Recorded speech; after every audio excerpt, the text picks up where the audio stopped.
जय श्री राम। किष्किंधा कांड का 12वां सर्ग। श्री राम के द्वारा 7 साल वृक्षों का भेदन। श्री राम की आज्ञा से सुग्रीव का किष्किंधा में जाकर बाली को ललकारना और युद्ध में उससे पराजित होकर मतंग वन में भाग जाना। वहां श्री राम का उन्हें आश्वासन देना और गले में पहचान के लिए गज पुष्पिलता डालकर उन्हें पुनः युद्ध के लिए भेजना। सुग्रीव के सुंदर ढंग से कहे हुए इस वचन को सुनकर महातेजस्वी श्री राम ने उन्हें विश्वास दिलाने के लिए धनुष हाथ में लिया।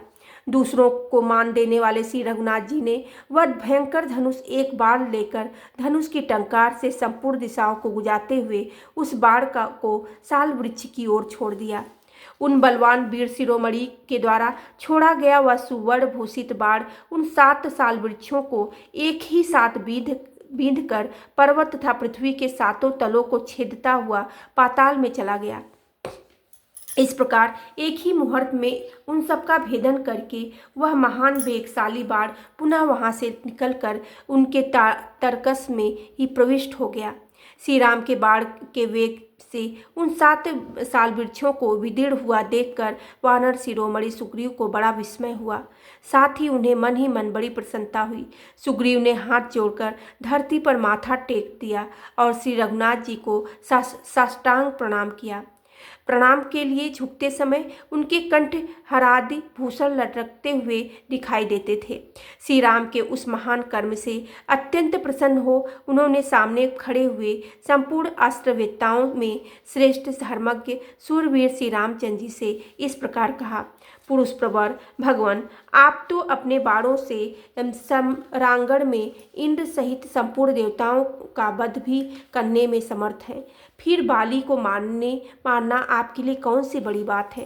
काकुत्थ, जिन्होंने 7 बड़े बड़े साल वृक्ष पर्वत और पृथ्वी को भी एक ही बाण से विदीर्ण कर डाला, उन्हीं आपके समक्ष युद्ध के मुहाने पर कौन ठहर सकता है।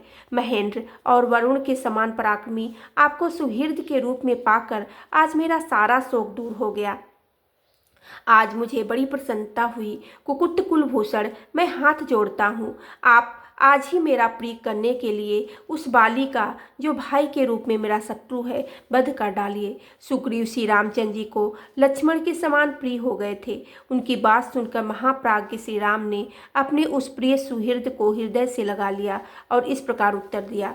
सुग्रीव, हम लोग शीघ्र ही उस स्थान से किष्किंधा को चलते हैं।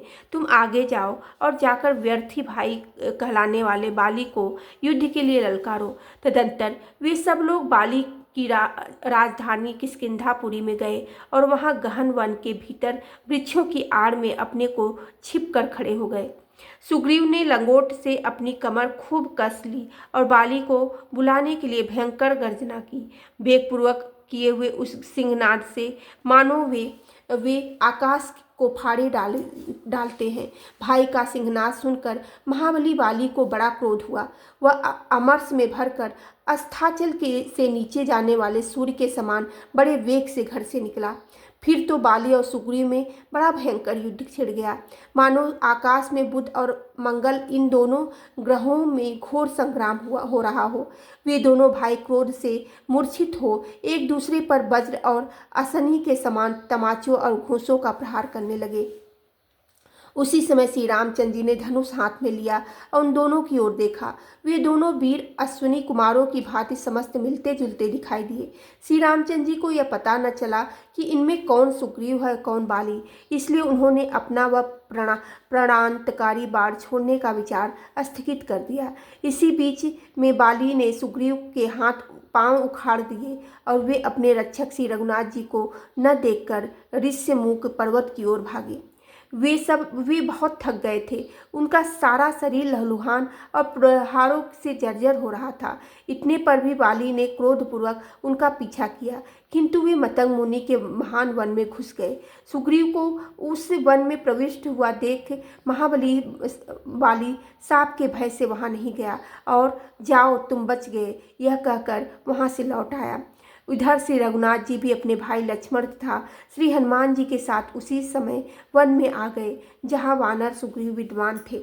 लक्ष्मण सहित श्री राम को आया देखकर सुग्रीव को बड़ी लज्जा हुई। वे पृथ्वी की ओर देखते हुए दीनवाणी में उनसे बोले, रघुनंदन, आपने अपना पराक्रम दिखाया और मुझे यह कहकर भेज दिया कि जाओ बाली को युद्ध के लिए ललकारो। यह सब हो जाने पर आपने शत्रु से पिटवाया और स्वयं छिप गए। बताइए, इस समय आपने ऐसा क्यों किया?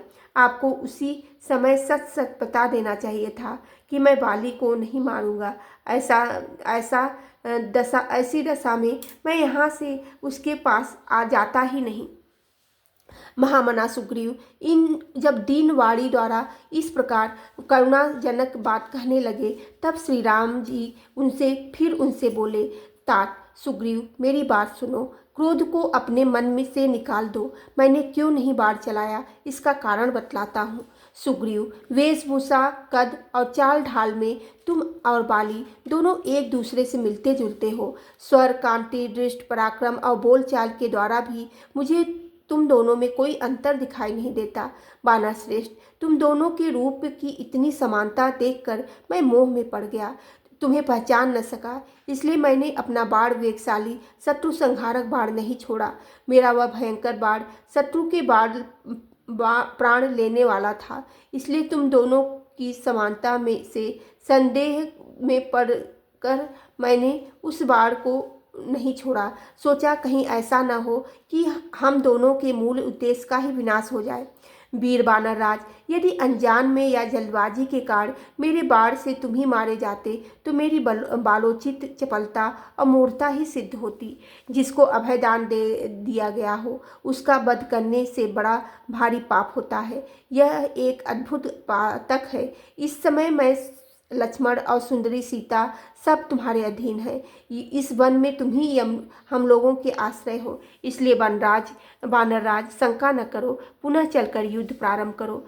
तुम इसी मुहूर्त में बाली को मेरे एक ही बाण का निशाना बनकर धरती पर लौटता देखोगे। वानरेश्वर, अपनी पहचान के लिए तुम कोई चिन्ह धारण कर लो, जिससे द्वंद्व युद्ध में प्रवृत्त होने पर तुम्हें पहचान सकूं।